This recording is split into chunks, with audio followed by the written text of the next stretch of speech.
Gold की कीमतों में अगर देखा जाए तो आई तेजी की वजह से देश में ज्वेलरी के लिए गोल्ड की डिमांड घटी है और निवेश के लिए बढ़ गई है। वर्ल्ड गोल्ड काउंसिल की रिपोर्ट बताती है कि सितंबर तिमाही के दौरान देश में ज्वेलरी के लिए गोल्ड की डिमांड में 31% की भारी गिरावट आई है।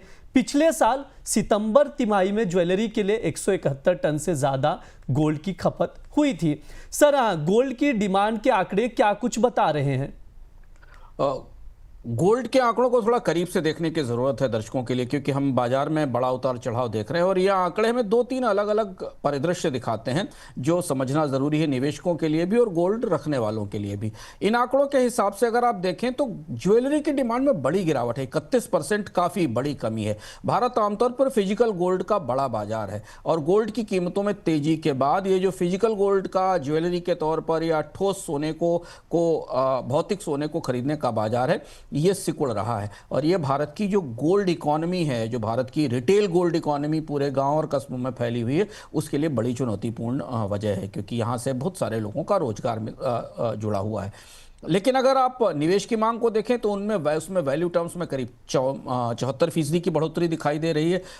करीब 91.6 टन के आसपास मांग पहुंच गई निवेश के लिए। ओवरऑल गोल्ड की डिमांड में 16% की गिरावट आई, ये भी काफ़ी बड़ी गिरावट है। भारत चूंकि सोने का दुनिया में सबसे बड़ा बाजार है, सबसे ज़्यादा खपत है, तो इस गिरावट का आंकड़ा हमको ये बताता है कि कैसे गोल्ड को रखने का, गोल्ड के निवेश का तौर तरीका बदल रहा है। एक आंकड़ा और इसमें महत्वपूर्ण है कि सप्लाई की साइड से भी भारत में गोल्ड इंपोर्ट्स लगभग 37% ईयर ऑन ईयर आधार पर कम हुए हैं। यानी गोल्ड की कीमतें बढ़ने के कारण उसके इंपोर्ट में भी कमी आई है, लेकिन वैल्यू टर्म्स में चूंकि सोने की कीमतें ऊपर थी इसलिए वैल्यू टर्म्स में इंपोर्ट काफी ज्यादा है। रिसाइकलिंग में मामूली 7% का डिक्लाइन दिखाई दिया है।